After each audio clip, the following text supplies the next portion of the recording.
اعوذ باللہ من الشیطان الرجیم والذین اذا فعلوا فاحشة او ظلموا انفسهم ذکروا اللہ فاستغفروا لذنوبهم ومن یغفر الذنوب الا اللہ ولم يصروا على ما فعلوا وهم يعلمون أولئك جزاؤهم مغفرة من ربهم وجنات تجري من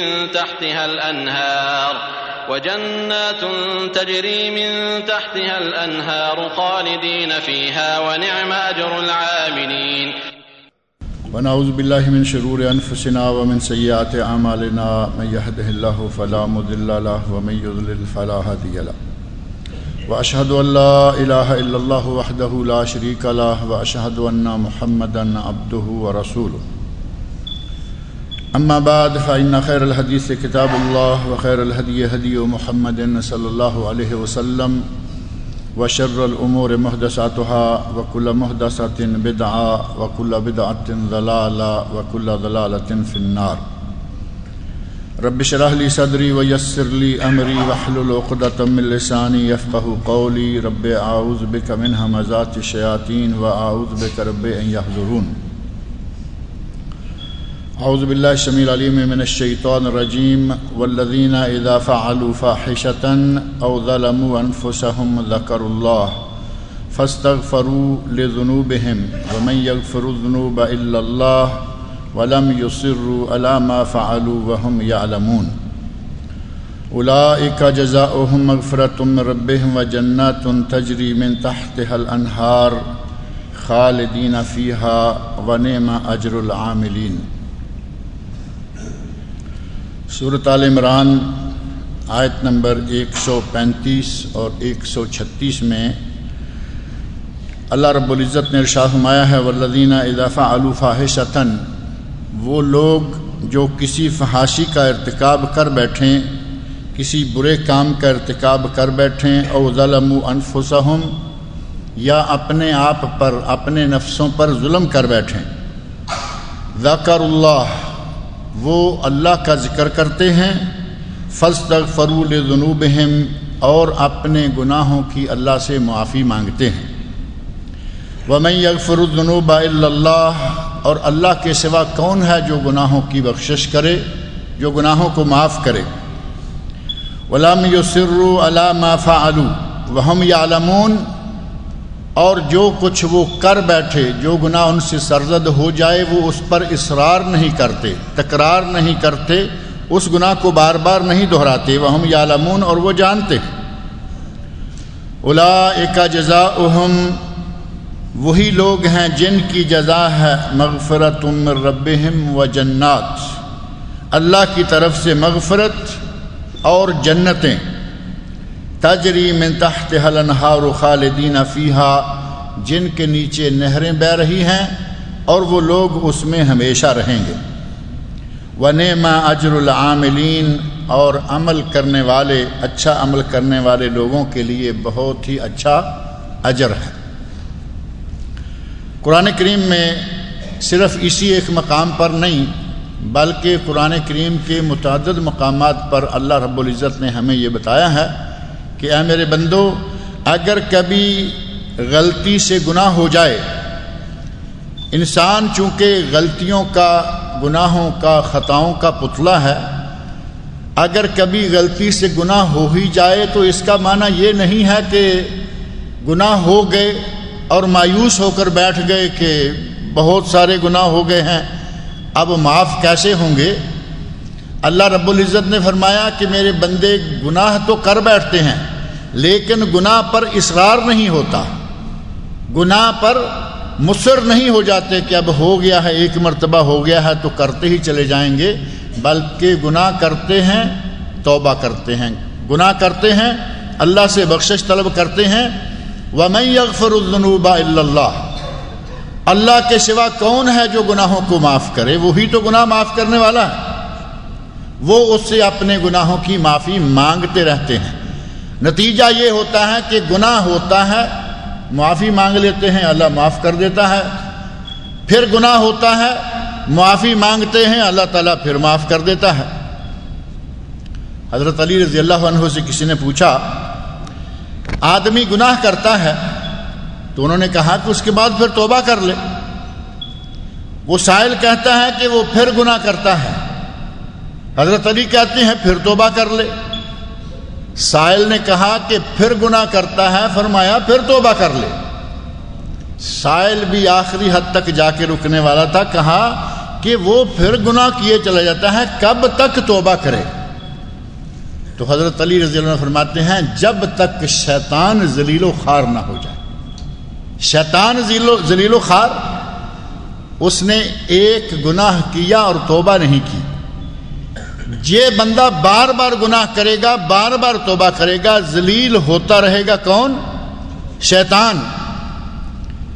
فرمایا کہ بار بار توبہ کرتا رہے یہاں تک کہ شیطان ذلیل و خوار نہ ہو جائے، یعنی ایک وقت آئے گا کہ شیطان پھر اس کا پیچھا چھوڑ دے گا اور گناہوں سے یہ بچنا شروع کر دے گا۔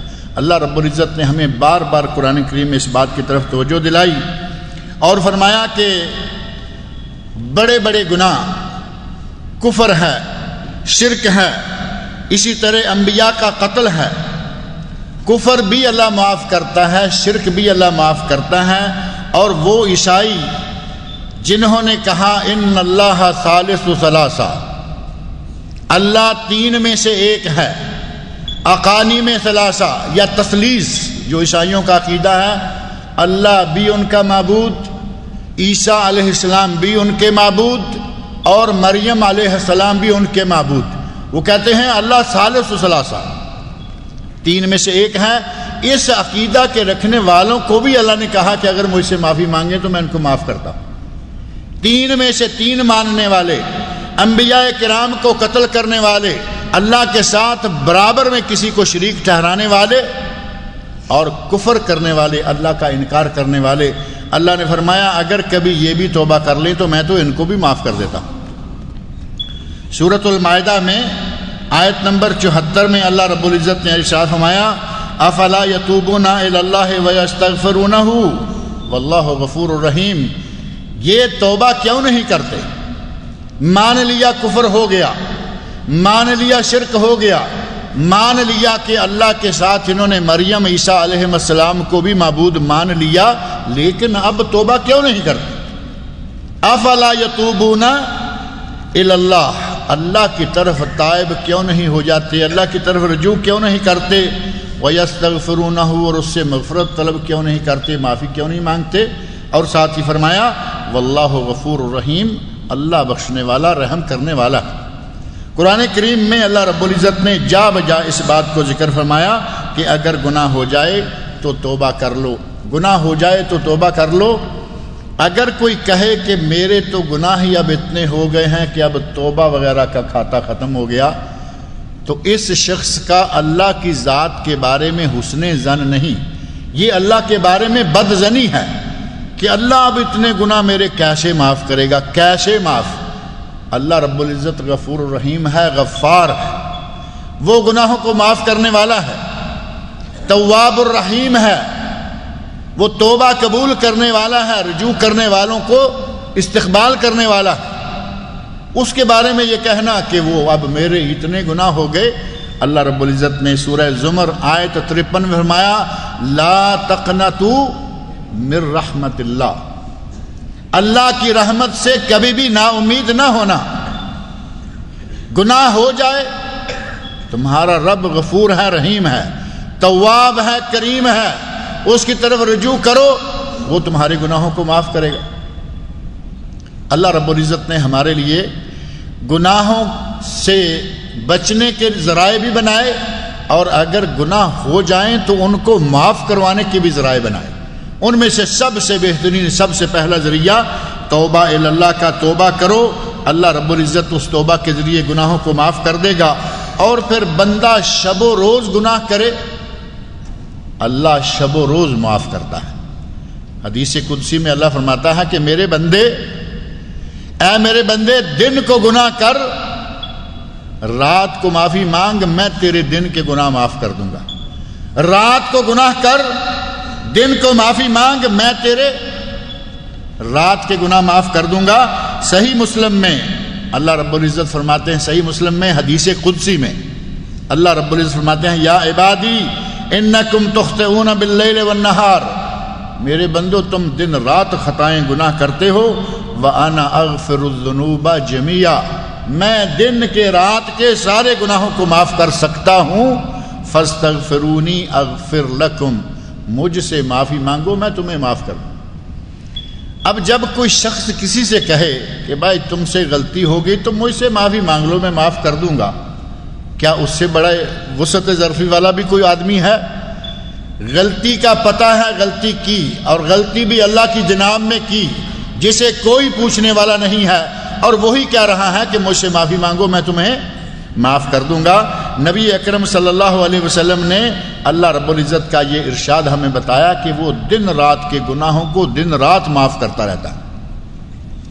اور قرآن کریم میں اللہ رب العزت نے فرمایا، قل یا عبادی الذین اسرفوا علی انفسہم، اے میرے بندو جنہوں نے اپنے نفسوں پر ظلم کر لیا ہے، لا تقنطوا من رحمت اللہ، اللہ کی رحمت سے مایوس نہ ہو جاؤ، ان اللہ یغفر الذنوب جميعا، اللہ سارے گناہ معاف کرتا ہے، انہ هو الغفور الرحیم، وہ بہت ہی زیادہ بخشنے والا ہے۔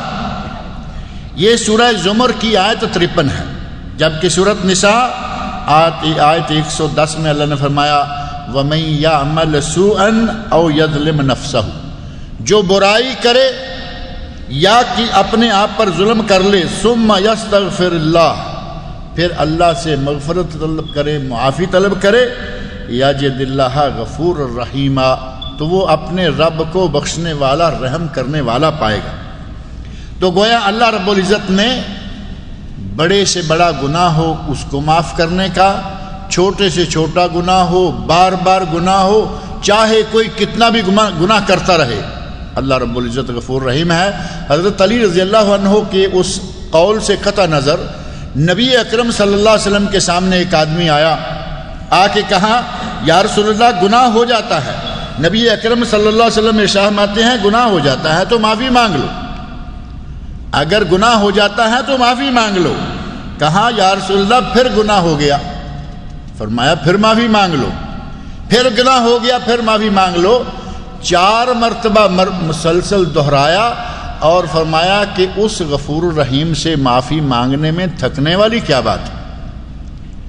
فرمایا کہ وہ تمہیں معاف کرتے کبھی نہیں تھکتا، تم گناہ کرتے کرتے تھک جاؤ گے، تم گناہ کرتے کرتے تھک جاؤ گے، وہ معاف کرتے کرتے کبھی نہیں تھکتا۔ اس ذات گرامی کی طرف ہمیں توجہ دینی چاہیے، اس کی طرف ہمیں توبہ تائب ہوتے رہنا چاہیے۔ نبی اکرم صلی اللہ علیہ وسلم ارشاد فرماتے ہیں، اذا اذنب عبد فقال رب انی عملت ذنبا فاغفر لی، جب بندہ گناہ کرے اور اپنے رب سے کہے کہ یا اللہ مجھ سے گناہ ہو گیا ہے مجھے معاف کر لو، تو اللہ رب العزت کیا کہتے ہیں؟ فقال اللہ کہتا ہے، عالم عبدی ان لہ ربا، میرے بندے کو یقین ہے کہ اس کا کوئی رب ہے۔ بندے کے دل میں اس یقین کا ہونا بھی بہت بڑی بات ہے کہ اس کا کوئی رب ہے، اسے پوچھنے والا ہے، اسے پکڑنے والا ہے، اس کے سامنے جواب دہی ہوگی۔ اللہ کہتا ہے عالم عبدی ان لہ ربا، میرے بندے کو معلوم ہے کہ اس کا رب ہے، یغفر الذنوب ویاخذ بالذنب، جو گناہ پر پکڑتا بھی ہے اور معافی مانگی جائے تو گناہ کو معاف بھی کر دیتا ہے۔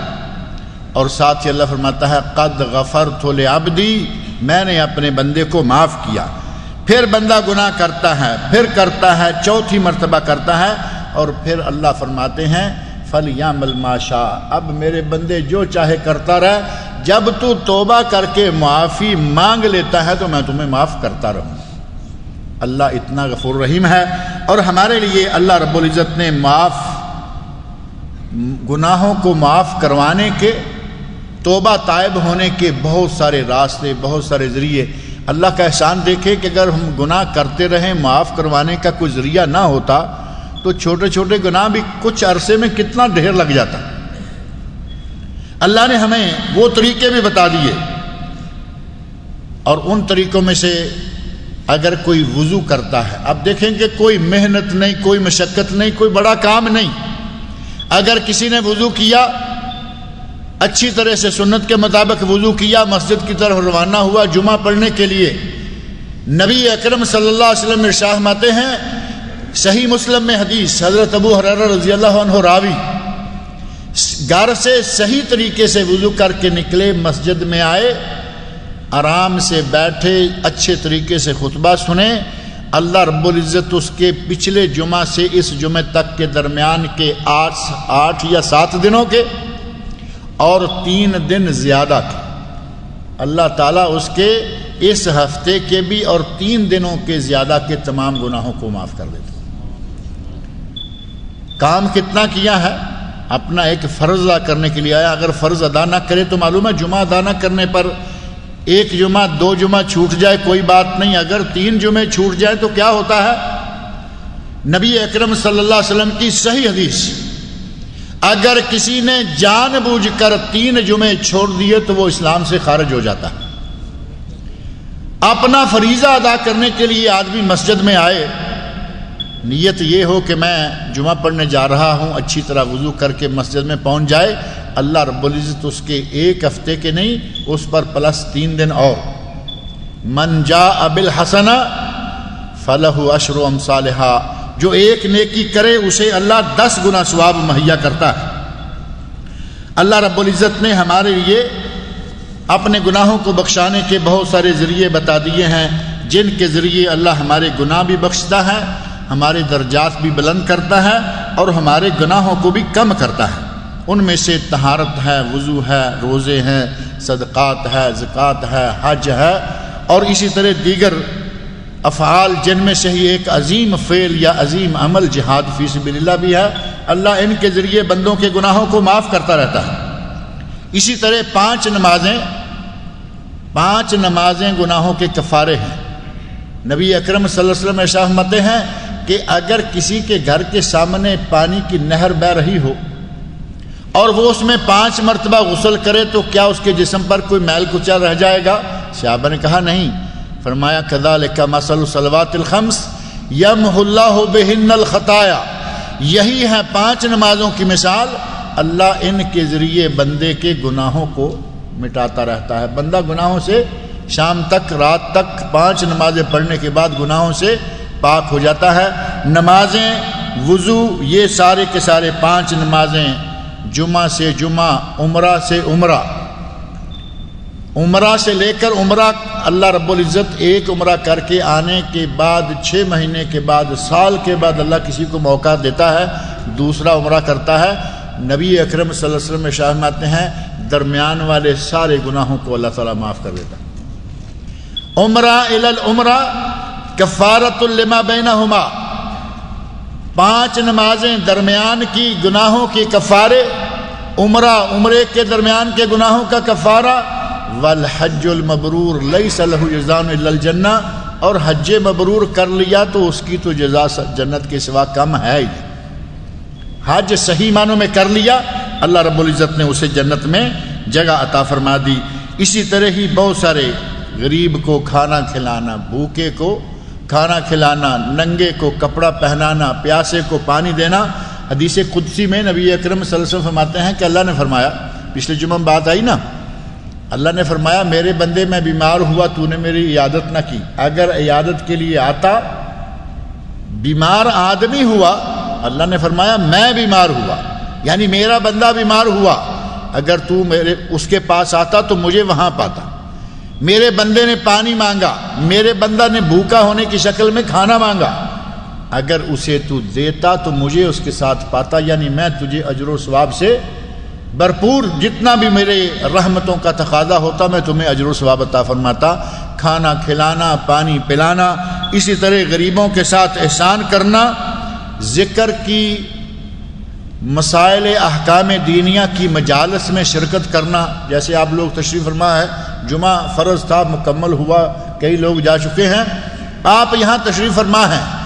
نبی صلی اللہ علیہ وسلم ارشاد فرماتے ہیں جو کسی ایسی مجلس ذکر میں بیٹھتا ہے، حفتہم الملائکہ، اللہ کے فرشتے ان لوگوں کو اپنے پروں کے نیچے ڈھانپ لیتے ہیں، اللہ کی رحمتیں ان پر نازل ہوتی ہیں، اور اللہ ان بندوں کا ذکر ان لوگوں میں کرتا ہے جو اس کے پاس ہیں۔ فرشتوں میں اللہ ذکر کرتا ہے کہ دیکھو میرے بندے فریضہ ادا کرنے کے بعد ذکر سننے کے لیے بیٹھے ہوئے۔ فرشتے کہتے ہیں یا اللہ کہتا ہے کہ جاؤ گواہ ہو جاؤ، میں نے ان سب کو بخش دیا، میں نے ان سب کو بخش دیا۔ فرشتے کہتے ہیں یا اللہ ان میں ایک آدمی آیا تھا جو درس سننے کے لیے ذکر میں نہیں آیا تھا، وہ تو ویسے ہی آ کے بیٹھ گیا تھا، کسی سے ملنا تھا، کسی سے کام تھا، تو اس کی وجہ سے آ کے اس میں بیٹھ گیا۔ اللہ فرماتا ہے فرشتوں میرے بندوں میں بیٹھا ہوا آدمی بھی محروم نہیں ہو سکتا، چاہے وہ اپنے کام سے ہی آیا ہوا تھا، اسے بھی معاف کر۔ یہ کفارات ہیں، ہمارے گناہوں کو معاف کرانے کے بہت سارے ذریعے ہیں جو اللہ رب العزت نے بتائے ہیں۔ جانوروں کے ساتھ حسن سلوک کرنا، اچھا کھانا دینا، کم محنت لینا، اماطۃ الاذی، راستے میں سے کانٹا پتھر لکڑ کوئی چیز پڑی ہے اس کو ہٹا دینا۔ پچھلے جمعے یہ حدیث بھی گزری ہے، ایک شخص نے دیکھا کہ راستے میں ایک درخت کی ٹہنی آئی ہوئی ہے، لوگوں کا کپڑا کوئی نہ کوئی چیز لگتی ہے، لوگوں کو اذیت پہنچتی ہے۔ اس آدمی نے کہا اللہ کی قسم میں اس ٹہنی کو یہاں سے ہٹا کر رہوں گا۔ اللہ رب العزت فرمایا اے میرے بندے مجھے میری قسم ہے میں تیرے سارے گناہوں کو معاف کر دیتا ہوں۔ اپنے گناہوں کو معاف کروانے کے لیے اللہ رب العزت نے ہمارے لیے بہت سارے ذریعے بنائے ہیں، حتیٰ کہ بندے کے جسم میں بیماری، کوئی مالی پریشانی، کوئی دوسری پریشانی آتی ہے، اللہ رب العزت ہمارے گناہوں کو اس کے ذریعے بھی معاف کرتا ہے۔ حتی الشوک یشاکھا، یہاں تک کہ اگر کسی کے پاؤں میں کانٹا چبھ جائے اس کے عوض بھی اللہ رب العزت اس کے گناہوں کو معاف کرتا ہے۔ اللہ رب العزت نے ہمارے لیے بہت سارے ذریعے بنائے ہیں۔ صحیح بخاری اور مسلم کی یہ حدیث ہے ما من مصیبت تصیب المسلم الا کفر اللہ لہ بہا، کسی مسلمان کو جب مصیبت آتی ہے تو اللہ اس کے بدلے اس کے گناہوں کو معاف کر دیتا ہے، اور کانٹا چبھ جائے تو اس پر بھی گناہ معاف کرتا ہے۔ ایک روایت میں ہے الا رفع اللہ لہ بہا درجہ، صرف گناہوں کو معاف نہیں کرتا، اللہ اس کے درجات کو بھی بلند کرتا ہے۔ وحتی عنہ بہا خطیئہ، اور اس کے گناہوں کو معاف کرتا ہے، اجر و ثواب اس کے نامہ اعمال میں جمع کرتا ہے۔ سنن ترمذی اور موطا امام مالک میں نبی اکرم صلی اللہ علیہ وسلم کا ارشاد حضرت ابو ہریرہ رضی اللہ عنہ نقل کرتے ہیں، کہتے ہیں ما یزال البلاء بالمؤمن والمؤمنہ فی نفسہ وولدہ ومالہ حتی یلقی اللہ وما علیہ خطیئہ، بندے کے نفس ذات میں، اس کے اہل و عیال میں، اس کی دولت و مال میں اللہ کی طرف سے کوئی پریشانی، کوئی آزمائش آ جاتی ہے، اللہ رب العزت اس کے ذریعے اس کے گناہوں کو معاف کرتا ہے، حتیٰ کہ بندہ اپنے رب کے پاس پہنچتا ہے اس کے پاس کوئی گناہ نہیں ہوتا، اللہ اس کے سارے گناہوں کو ان مصائب و مشکلات کی وجہ سے معاف کر دیتا ہے۔ اللہ رب العزت نے ارشاد فرمایا ہے یا ایھا الذین آمنوا توبوا الی اللہ توبۃ نصوحا، اے ایمان والو اللہ کی طرف خالص توبہ کر لو، عسیٰ ربکم ان یکفر عنکم سیئاتکم، قریب ہے کہ تمہارا رب تمہارے گناہوں کو معاف کر دے، وَيُدْخِلَكُمْ جَنَّاتٍ تَجْرِي مِن تَحْتِهَا الْأَنْهَارُ، اور تمہیں ان جنتوں میں داخل کر دے جن کے نیچے نہریں بہتی ہیں، یوم لا یخزی اللہ النبی والذین آمنوا معہ، اس دن اللہ نبی کو اور اس پر ایمان لانے والوں کو رسوا نہیں کرے گا۔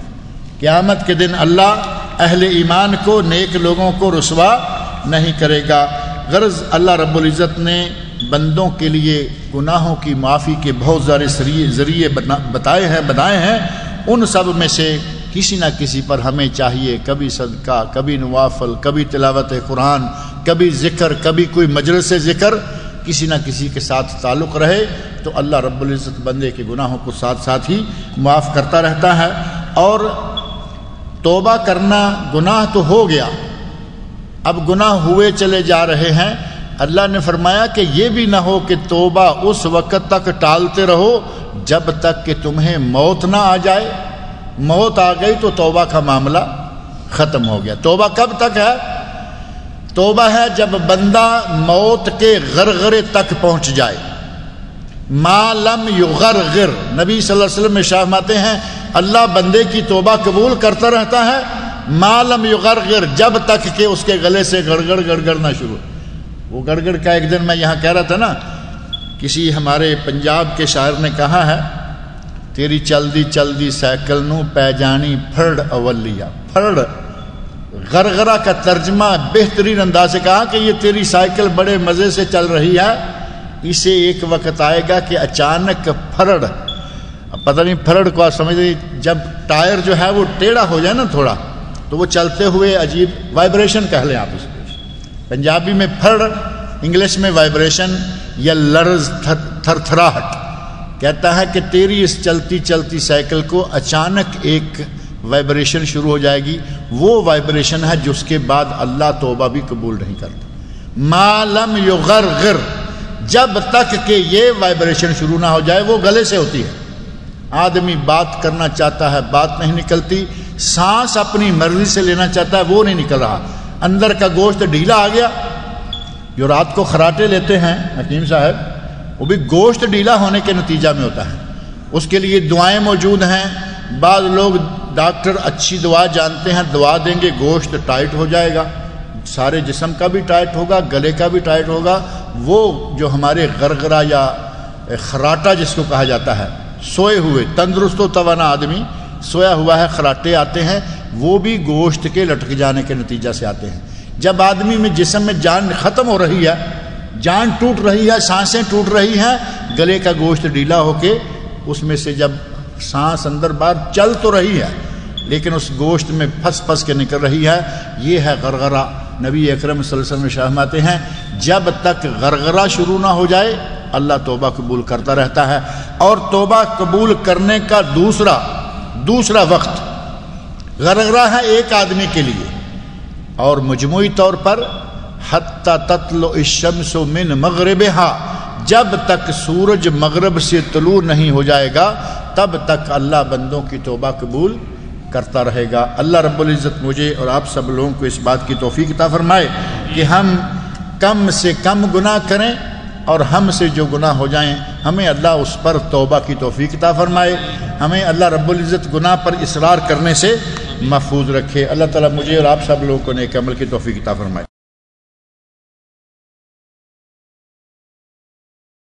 پہلا سوال یہ ہے کہ نماز کے دوران پاؤں کے درمیان کتنا فاصلہ ہونا چاہیے.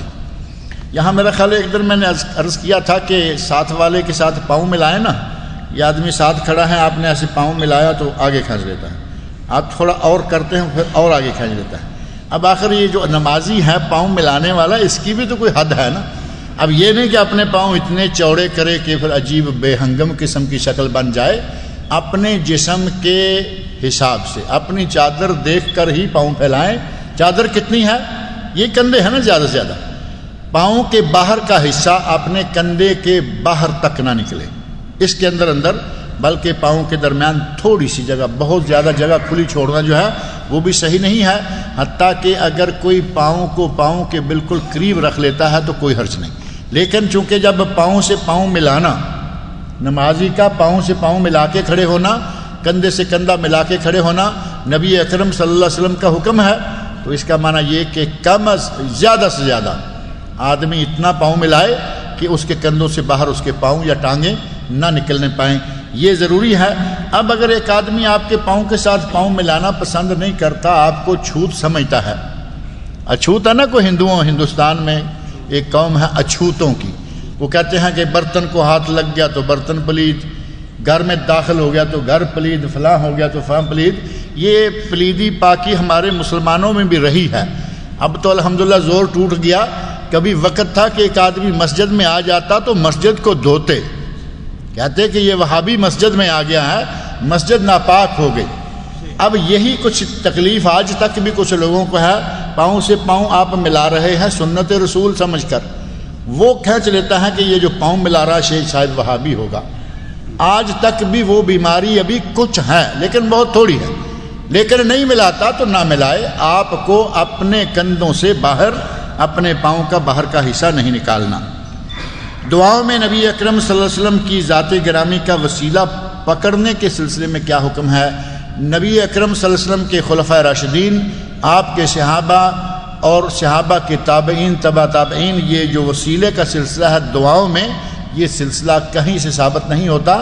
اللہ سے ڈائریکٹ دعائیں مانگیں، اللہ سب کی سنتا ہے، اللہ سب کی سنتا ہے، اللہ سب کی مانتا ہے۔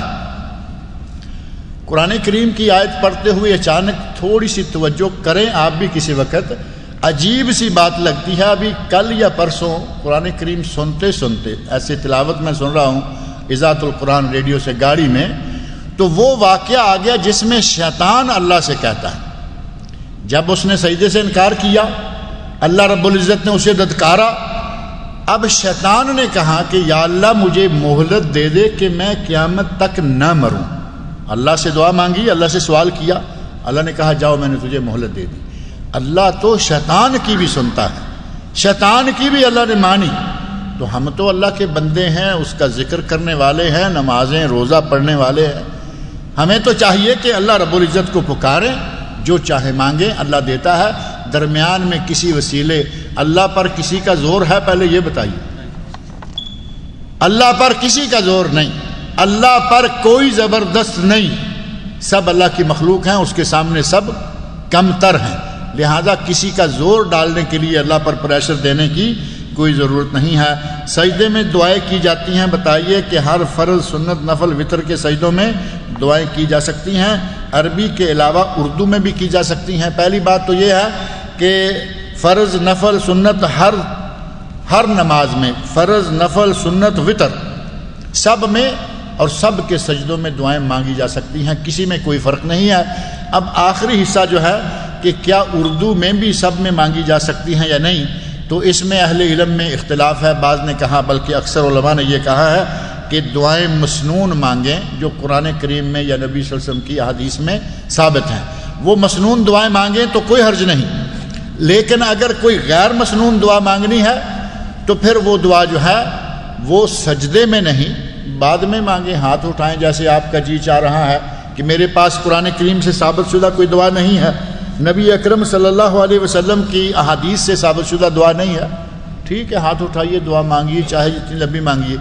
لیکن بعض اہل علم نے، جن میں سے علامہ ابن قیم رحمۃ اللہ علیہ جیسے عظیم محقق بھی ہیں، انہوں نے کہا کہ کسی بھی زبان میں، اللہ سب زبانیں جانتا ہے، نبی اکرم صلی اللہ علیہ وسلم نے ارشاد فرمایا ہے کہ دعا مانگو، یہ نہیں کہا کہ صرف قرآن سے مانگو، یہ نہیں کہا کہ صرف حدیث سے مانگو، دعا مانگو، اللہ سے دعا مانگو۔ اور سجدہ اللہ سے دعا منوانے کا، اللہ سے دعائیں منوانے کا بہترین موقع ہے۔ یہ خود نبی صلی اللہ علیہ وسلم فرمایا، قامنون ان یستجاب لکم اقرب ما یکون العبد من ربہ وہو ساجد، بندہ اپنے رب کے قریب ترین اس وقت ہوتا ہے جب کہ وہ سجدے میں ہو، اور فرمایا سجدے میں دعائیں مانگو، اور قریب ہے کہ یہ سجدے میں کی گئی دعا اللہ تعالیٰ قبول کر لے۔ لہذا بہتر یہ ہے کہ مسنون دعائیں کریں، اگر کسی کو مسنون دعا نہیں آتی تو وہ اپنی زبان میں کرے، انشاءاللہ کوئی حرج نہیں۔ لیکن بہتر یہ ہے کہ اس اختلاف سے نکلنے کے لیے فرض نمازوں میں مسنون کی حد میں رہیں، اور جب سجدہ میں آپ نے اپنی زبان میں دعا مانگنی ہے، 2 رکعت نماز پڑھیں، الگ سے نفل نماز ہو، سنتیں ہوں نماز کی یا نوافل ہیں، ان میں سے آپ جتنی چاہیں دعائیں مانگیں، جس زبان میں چاہیں مانگیں، انشاءاللہ کوئی حرج نہیں۔ نماز ادا کرنے کا طریقہ عملی طور پر سب کے سامنے بیان کر دیجئے، کیونکہ اکثر دیکھا گیا ہے کہ ہم لوگ نماز کی ادائیگی یعنی رکوع، سجدہ، قیام، جلسہ، اتحیات ٹھیک طریقے سے نہیں کرتے۔ عرض یہ ہے کہ عملی طور پر نماز کا مکمل طریقہ یعنی کم از کم 2 رکعتیں پڑھ کے دکھائی جائیں تب ہے نا، تو یہ موقع ایسا نہیں ہوتا کہ ایسا کیا جا سکے سارا۔ اب میں آپ سب کو چھوڑ کے 2 رکعتیں پڑھنا شروع کر دوں، اس کے لیے بہترین حال یہ ہے کہ ہماری ویب سائٹ موجود ہے، اور سید علی ہمارے یہ بھائی بیٹھے ہوئے ہیں سامنے جو اس کو چلا رہے ہیں، اس کو مینٹین کر رہے ہیں، اس میں نماز نبوی، نبی اکرم صلی اللہ علیہ وسلم کی نماز کا آنکھوں دیکھا حال، ظاہر میں نے تو نہیں دیکھا نا، نبی اکرم صلی اللہ علیہ وسلم کے صحابہ نے دیکھا، انہوں نے بیان کیا۔ صحیح ترین طریقہ نماز نبوی کا کیا ہے ہماری ویب سائٹ میں موجود ہے، اور ویب سائٹ بھی کوئی ویڈیو ہے، یعنی اس میں وہ سمجھیں کہ پڑھ کے دکھانے والا آدمی موجود ہے، آواز میری، نماز دکھانے والا دوسرا آدمی ہے، پوری نماز اس میں دکھائی جا رہی ہے، اور ایڈریس معروف ہے، یہ بھائی سے لے لیں، میں ابھی آپ کو یہاں کہہ دیتا ہوں ایک مرتبہ، www.muhammadmunirqamar.com. اب محمد MOHMMED AD نہیں ED، اور منیر کا MUNIR ڈبل نہیں IR اور QAMAR، اس طرح آپ لکھیں گے تو انشاءاللہ وہ ویب سائٹ کھل جائے گی. اس میں یہ جمعے بھی ہیں، الگ سے جلسوں کے دروس بھی ہیں، لیکچرز بھی ہیں، تفسیر القرآن بھی ہے، اور اس طرح آپ کو انشاءاللہ وہاں ہماری کتابیں بھی ہیں، کافی ساری کتابیں بھی انہوں نے اپلوڈ کر رکھی ہیں، جو ساری چیزیں فری ڈاؤن لوڈ ہیں. جب چاہیں فری کتاب وہاں سے نکالیں، جب چاہیں وہاں سے فری درس نکالیں. تو یہ جو عملی طور پر نماز پڑھ کے دکھانے کا مسئلہ ہے، سوال ہے، اس کا جواب آپ وہاں سے نکال لیں. اور اگر کسی وجہ سے کسی کے پاس وہ نہیں ہے، سسٹم نہیں ہے، کمپیوٹر نہیں ہے، انٹرنیٹ نہیں ہے، تو کسی موقع پہ ہم انشاءاللہ یہاں بھی وہ ایک CD جو ہے آپ سب لوگوں کے لیے مہیا کرنے کی کوشش کریں گے. عمرے کے دوران مقام ملتزم، مقام ابراہیم، پرنالے کے نیچے رکن یمانی اور حجر اسود کے پاس دعائیں مانگنے کی کیا فضیلت ہے؟ کیا ان مقامات پر خاص دعائیں قبول ہوتی ہیں؟ آپ کی دعا طواف کے دوران جہاں بھی آپ مانگیں گے انشاءاللہ دعائیں قبول ہوتی ہیں.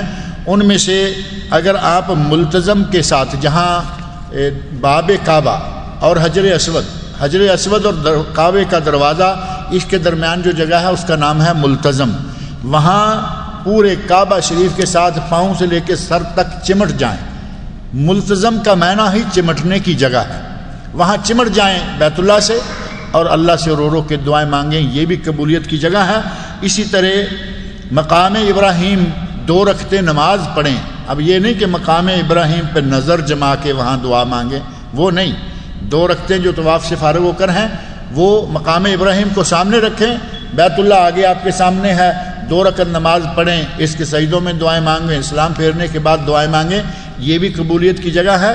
اور جو میزاب رحمت کے نیچے اسپیشل کہا جاتا ہے، کسی بھی حدیث صحیح سے یہ ثابت نہیں ہے کہ میزاب رحمت کے نیچے کھڑے ہو کر، جو پرنالہ ہے کعبہ شریف کا، اس کے بارے میں کوئی ایسی روایت نہیں ملتی.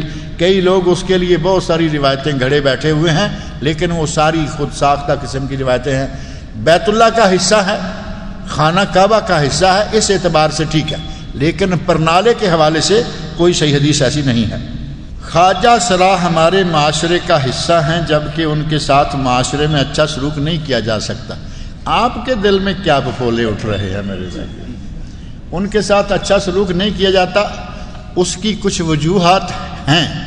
ان میں سے سب سے اہم وجہ یہ ہے کہ وہ اچھے کام نہیں کرتے. ایسا ہے یا نہیں؟ ان میں سے جو اچھے ہیں وہ عزت کے ساتھ جی رہے ہیں، ایسے لوگ بھی ہیں.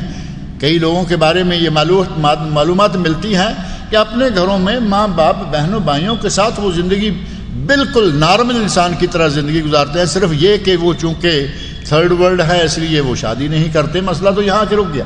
لیکن نارمل لائف رہا یہ کہ آدمی گھر گھر میں جا کر تالیاں میں جاتا پھرے، گھر گھر میں جا کے ڈانس کرتا پھرے، وہ ملعون ہے. ایسے لوگوں کو آپ نہیں، میں نہیں، نبی صلی اللہ علیہ وسلم نے فرمایا کہ ان کو شہر سے نکال دو. اگر یہ باز نہ آئیں اپنی حرکتوں سے، ان کو شہر سے نکال دو. تو آپ کیوں اتنا ان کے دل میں مقام بنائے بیٹھے ہیں؟ جو غلط ہیں ان کا وہ مقام بنتا ہی نہیں، اور جن کا مقام ہے وہ اپنا مقام حاصل کر لیتے ہیں. جبکہ مکہ اور مدینہ میں ان کو احترام کی نگاہ سے دیکھا جاتا ہے. نہ مکہ میں آ کے وہ تالیاں مارتے نظر آئیں گے، نہ جھومتے جھامتے ڈانس کرتے نظر آئیں گے. مقام تو خود بخود بن جائے گا. جیسے میں نے عرض کیا، پاکستان ہو، انڈیا ہو، بنگلہ دیش ہو، ایران ہو، کوئی عرب ملک ہو، غیر عرب ہو، جہاں بھی یہ خواجہ سرا صحیح طریقے پہ رہتے ہیں وہیں ان کو اللہ عزت مہیا کر دیتا ہے. خواجہ سرا کی وفات پر ان کا جنازہ کیسے ادا کیا جاتا ہے؟ جیسے عام مسلمانوں کا جنازہ پڑھا جاتا ہے ان کا بھی جنازہ پڑھا جائے، مسلمانوں کے قبرستان میں اس کو دفن کیا جائے. اگر وہ نیک ہے، پاک ہے، مسلمان ہے. اور میرا خیال ہے کہ یہ بھی تو ہوگا کہ خواجہ سرا ہندو بھی ہو، ہے یا نہیں؟ ہندوستان میں خواجہ سرا ہیں یا نہیں؟ بہت سارے ہمارے بھائی کہہ رہے ہیں کہ ہندوستان، بھائی ہمارے حکیم صاحب کہہ رہے ہیں کہ ہندوستان میں بہت خواجہ سرا، ان میں بہت سارے ہندو ہیں۔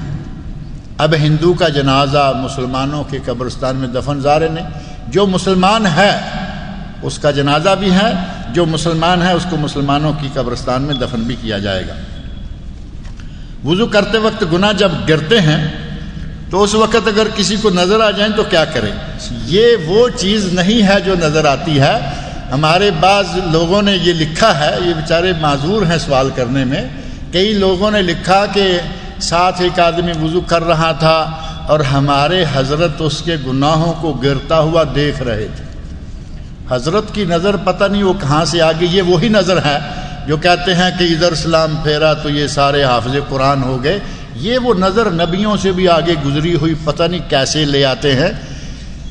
گناہ کوئی میٹیریل نہیں ہے، گناہ کوئی ایسی چیز نہیں ہے کہ وہ ہاتھ میں پکڑی جا سکے، دیکھی جا سکے، وہ ایک نام ہے۔ اللہ رب العزت اس کا وزن گناہ کا اور نیکی کا وزن قیامت کے دن اس ترازو میں جا کے بنے گا، یہاں ہمیں دیکھنے میں نہیں نظر آتا۔ بے نماز کے سر کے اوپر کچھ لکھا ہوا ہے، کچھ پڑا ہوا ہے، کوئی چیز اس کے ہاتھ میں ہے، بے نماز اتنا بڑا گناہ گار ہے لیکن کوئی چیز ہمیں ایسی نظر نہیں آتی۔ تو یہ جو ہمارے یہاں کہتے ہیں نا کہ وہ وضو کر رہے تھے، اس کے گناہ گر رہے تھے، ہمارے حضرت ان کو دیکھ رہے تھے، یہ حضرت پتہ نہیں کیا کیا چیزیں دیکھتے رہتے ہیں۔ اللہ تعالیٰ ان حضرات کو بھی ہدایت عطا فرمائے، کیونکہ کچھ لوگوں کو نظر آتے ہیں، بھئی آتے ہوں گے آپ لوگوں کو، وہ گناہ نہیں ہوں گے، کوئی اور چیز ہوگی، اس کو گناہ کا نام دے کے لوگوں کو بہکانا شروع کر دیتے ہیں کہ ہم تمہارے گناہوں کو گرتا ہوا دیکھ رہے تھے، جبکہ گناہ ایسی کوئی چیز نہیں ہے کہ وہ دیکھی جا سکے۔ ہمارے پڑوسی نے آج کنڈے کرنے ہیں، آج 22 ہے نا، 22 رجب ہے، اور کنڈوں کے بارے میں تو آپ کو یہاں میرے خیال بات گئی ہے جمعہ میں کہ یہ 22 رجب کے کنڈے کون کرتے ہیں؟ شیعہ نمبر 1۔ انہوں نے ڈال دیے سنیوں میں، کیوں؟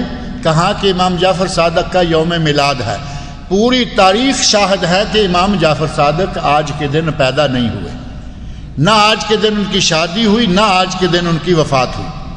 آج کے دن 22 رجب کو حضرت امیر معاویہ رضی اللہ عنہ، نبی صلی اللہ علیہ وسلم کے چچا، نبی صلی اللہ علیہ وسلم کے سالہ، نبی صلی اللہ علیہ وسلم کے سالہ، نبی صلی اللہ علیہ وسلم کے کاتب وحی، نبی صلی اللہ علیہ وسلم کے صحابی، 3 عظیم درجات رفیع کے مالک انسان آج کے دن مرے، جن بدبختوں کو ان سے، ان کے مرنے سے خوشی ہوتی ہے، وہ پوریاں پکا رہے ہیں، وہ کیا کیا کچھ کر رہے ہیں۔ آپ اہل سنت ہو کر یہ کام کرتے ہیں، آپ کو کیسے زیب دیتا ہے؟ اور آپ کا یہ پڑوسی پتہ نہیں کہیں انہی میں سے تو نہیں ہے؟ اب یہ نہیں معلوم کہ کیا ہے، وہ کون ہے۔ بہرحال وہ کہتے ہیں کہ وہ ہمارے گھر ضرور بھیجے گا۔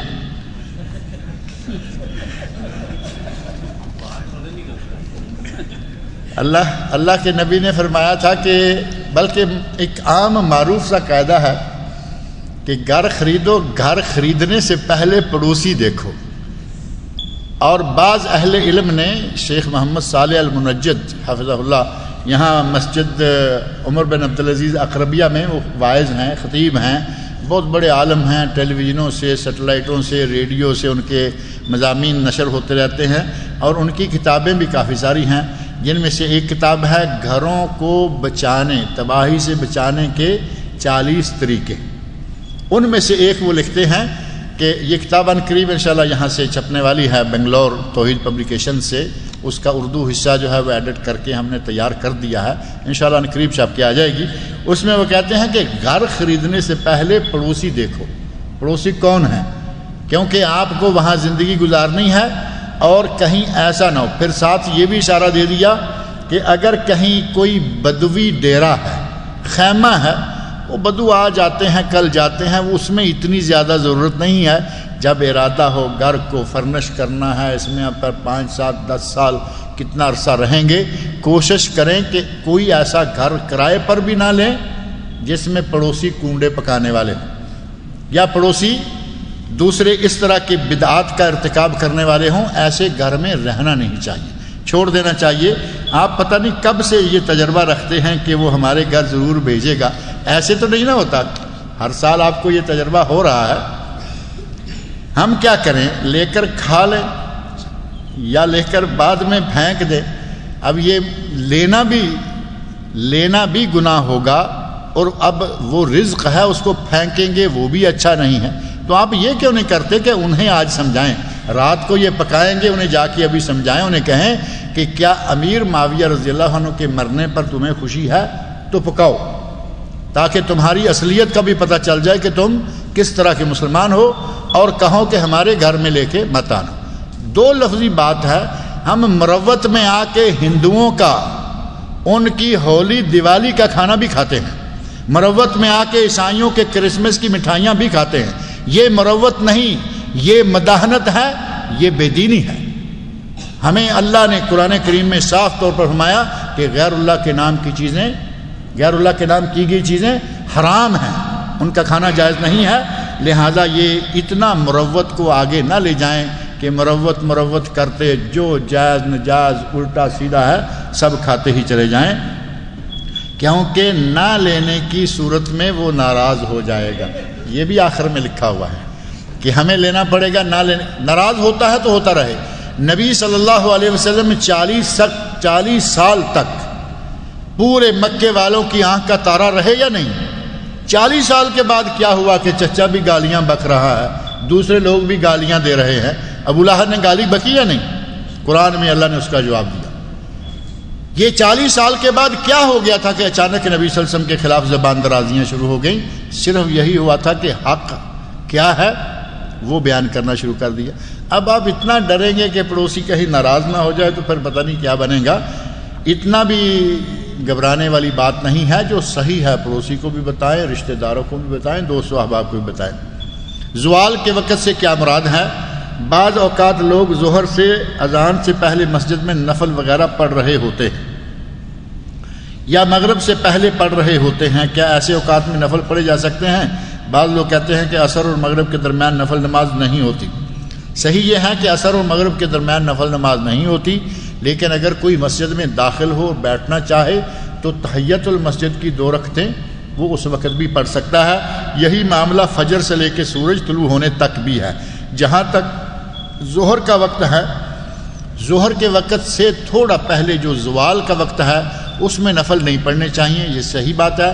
جس وقت سورج عین سر پر ہو، جس وقت سورج عین طلوع پر ہو، جس وقت سورج عین غروب پر ہو، اندر بار سورج ادھر ہے یا ادھر ہے، مشرق میں یا مغرب میں، شام کو یا صبح کو، ان اوقات میں نوافل نہیں پڑھنے چاہیے.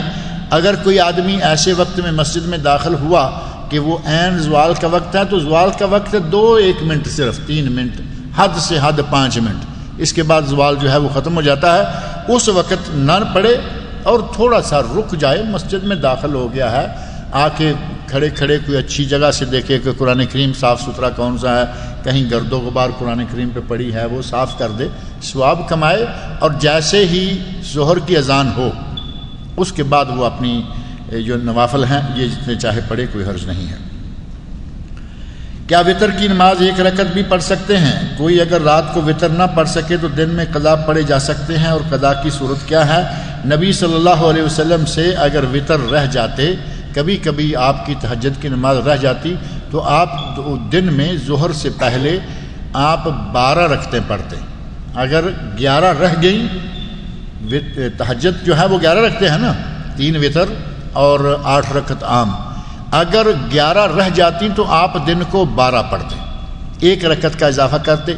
آپ بھی اسی طرح کر سکتے ہیں کہ اگر آپ کے وطر رہ جائیں دن کو آپ 12 رکعتیں پڑھیں، انشاءاللہ تہجد کا ثواب ملے گا. اور وطر 1 رکعت بھی پڑھی جا سکتی ہے. 1 رکعت وطر پڑھنا صحیح احادیث میں ثابت ہے. صحیح بخاری مسلم کی حدیث میں موجود ہے. ایک آدمی تہجد پڑھنے لگا اور اس نے محسوس کیا کہ اب اگر میں اور 2 رکعتیں پڑھوں گا تو اذان ہو جائے گی. فرمایا فَلْيُصَلِّ رَكْعَةً، اب وہ 1 رکعت پڑھ لے. تو تیرو ما کان قبلہا، جو پہلے وہ 4 یا 6 یا 8 پڑھ چکا ہے، 1 رکعت اب اور پڑھے تو وہ پہلی ساری رکعتوں کو وطر بنا دے گی. 1 رکعت وطر کا پڑھنا صحیح احادیث سے ثابت ہے. اور ہمارے ملا لوگ کہتے ہیں کہ ایک رکعت پڑھنا جائز نہیں۔ صحیح حدیث میں نبی صلی اللہ علیہ وسلم کہیں کہ ایک پڑھی جا سکتی ہے، مولوی کہے جائز نہیں، نبی کی مانیں گے یا مولوی کی؟ یہ تو زور سے ذرا مجھے بتا دینا، نبی کہے جائز ہے، مولوی کہے نہیں، نبی کی مانیں گے یا مولوی کی؟ نبی کی مانیں گے۔ نبی نے ایک رکعت جائز قرار دی، صحیح حدیث میں موجود ہے۔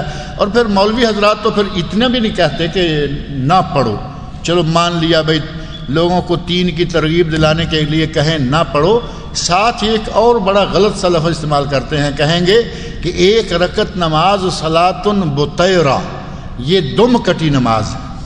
نعوذ باللہ، نبی اکرم صلی اللہ علیہ وسلم کہیں پڑھ لو اور مولوی کہے دم کٹی نماز ہے، اس مولوی کو کیا کہیں؟ اللہ تعالی ہمارے ایسے مولویوں کو ہدایت عطا فرمائے۔ اللہ تعالی مجھے اور آپ سب لوگوں کو نیک عمل کی توفیق سے